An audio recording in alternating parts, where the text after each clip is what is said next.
Welcome back to your Swastika চ্যানেলের আরও একটা নতুন ব্লগে তোমাদের সকলকে স্বাগত জানাই।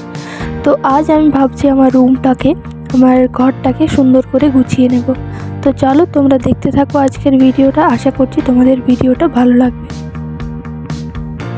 প্রথমেই ঘরের মধ্যে যত সমস্ত মাকড়সার জাল হয়েছিল সেগুলোকে ভালো করে ঝেড়ে নিচ্ছি। কি বলো তো, ঘর না আমাদের সকলের কাছে একটা মন্দিরের মতো। তো কোনো একটা জায়গার থেকে যখন ক্লান্ত হয়ে ফিরে এসে দেখি যে ঘরটা সুন্দরভাবে গোছানো আছে, মনটাও না অনেকটা ফ্রেশ লাগে। আর এদিকে মাম্মামকে বাইরে বসিয়ে দিয়েছিলাম যাতে ওর ওপর কোনো ধুলোবালি এই সমস্ত কিছু পড়ে না। এই যে দেখছো আন্নাটাও প্রচণ্ড অগোছালো হয়ে আছে, কারণ কাপড় জামা ঠিক মতো ভাঁজ করা হয় না। কারণ একটা ছোট বাচ্চা ঘরে থাকলে যা হয়, মানে কোনো মতে এনে রেখে দেওয়া হয়। আর এখানে অনেকগুলো কাপড় আজ ধোয়া হয়েছিল, তো এইগুলোর সমস্ত কিছু ভাঁজ করে রাখবো। আর এই যে দেখছো মানে প্রচণ্ড অগোছালো হয়ে আছে, সমস্ত কিছু ঠিক করবো। তো চলো তোমরা দেখতে থাকো। আর এখানে আরেকজন খেলছে।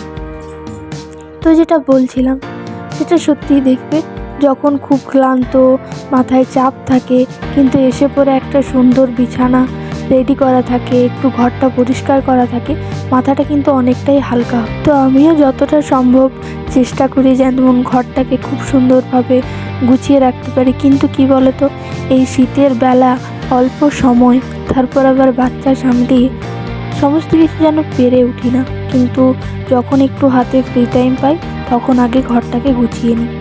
ঘর পরিষ্কার থাকলে না মনটাও খুব ভালো লাগে। কি বলতো, ইট বালি সিমেন্ট গিটি এই সমস্ত দিয়ে একটা ঘর বানিয়ে দিলেই কিন্তু সেটা ঘর হয়ে ওঠে না। প্রকৃতপক্ষে ঘর সেটাই যেখানে সুন্দরভাবে গুছিয়ে সমস্ত কিছু রাখা হয়, সেটা না একটা মেয়েই পারে। ভগবানের হয়তো এমনই সৃষ্টি যে একটা মেয়েই একটা সংসার গড়ে তুলতে পারবে, একটা ঘরকে প্রকৃতপক্ষে ঘর বানাবে।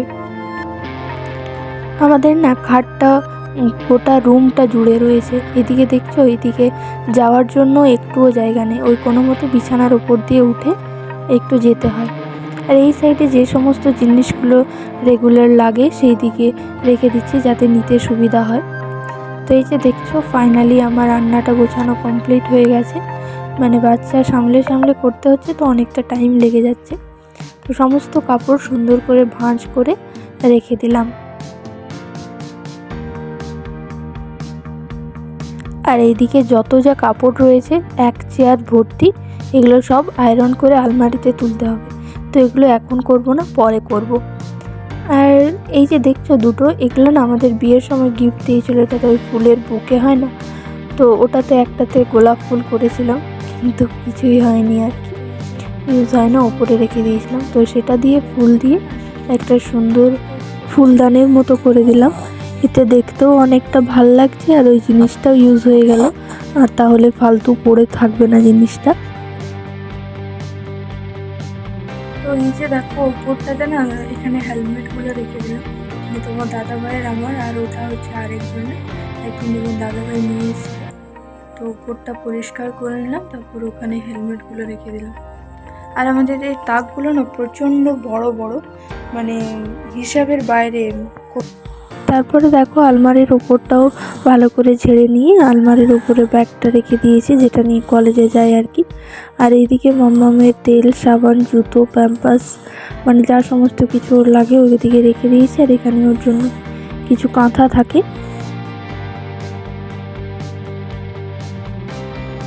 তো আমার অলমোস্ট সমস্ত কিছু কমপ্লিট হয়ে গেছে। আর এখন খাটটাকে ভালো করে পরিষ্কার করে মুছে নেব, তারপর বিছানা চাদরটা বদলে দিলেই মানে মোটামুটি কমপ্লিট হয়ে যাবে আমার ঘর গোছানোটা। তো সেটাই এখন করে নিচ্ছি, খাটটা ভালো করে মুছে নিচ্ছি।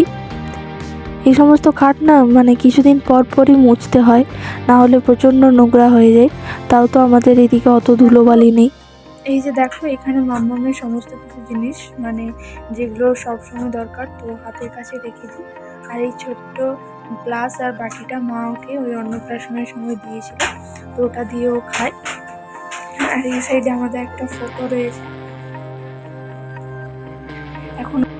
এখন বিছানার উপরে যা সমস্ত কিছু ছিল সেগুলোকে সমস্ত কিছু বিছানার থেকে আগে নামিয়ে নিচ্ছি, তারপর বিছানার চাদরটা মানে পাল্টে দেবো আর কি। তো সেগুলোই সমস্ত কিছু নামিয়ে নিচ্ছি। আর মাম্মাম খেলে তো এটা ওটা সমস্ত কিছু মানে বিছানার উপর সব সময় একেবারে রেখে দেয়। আর কি করা যায় বলো, ওরও তো এটাই খেলার সময়, বড় হয়ে তো আর এরকম বদমাশি করবে না। এটা ভেবে নিজের মনকে সান্ত্বনা দিই আর আবার নতুন করে কাজ করি। কি আর করা যায় বলো।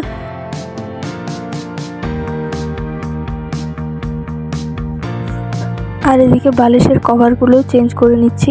কি বলতো, ওগুলোও তো নোংরা হয়ে গেছে, তো সমস্ত কিছু একেবারে চেঞ্জ করে নিচ্ছি।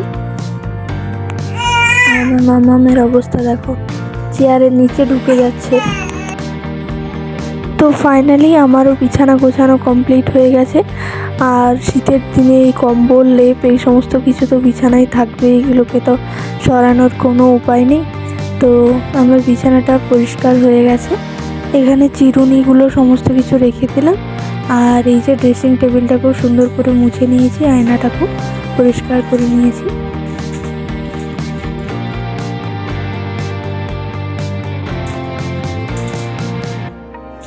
তো আমারও গোটা ঘর সমস্ত কিছু পরিষ্কার করে ঝাড়া কমপ্লিট হয়ে গেছে। এখন ঘরটাকে পরিষ্কার করে ঝাঁট দিয়ে দেবো, কারণ ঝাঁট না দিলে তো গোছানোটার কোনো দামই হবে না। তো তাই ভালো করে ঘরটাকে ঝাঁট দিয়ে নিচ্ছি। আর তারপরে তো চলো তোমরা দেখতে থাকো ভিডিওটা। আমার ঝাঁট দিয়ে পরিষ্কার করা কমপ্লিট হয়ে গেছে। গোটা ঘর দোর একেবারে চকচক করছে। এইরকম পরিষ্কার থাকলেই না ঘর দোর ভালো লাগে, বুঝলে। আর এদিকে দেখো, ঘর পরিষ্কার করেছে তো কী হয়েছে, বাইরের অবস্থা একবার দেখেছো। এগুলো সমস্ত কিছু এখন পরিষ্কার করতে হবে। তো এইটা হচ্ছে আমার রুমের ফাইনাল লুক। ভালো লাগলে কিন্তু অবশ্যই একটা লাইক করে দিও। আর চ্যানেলে যদি নতুন হও তো সাবস্ক্রাইব করতে কেউ ভুলো না।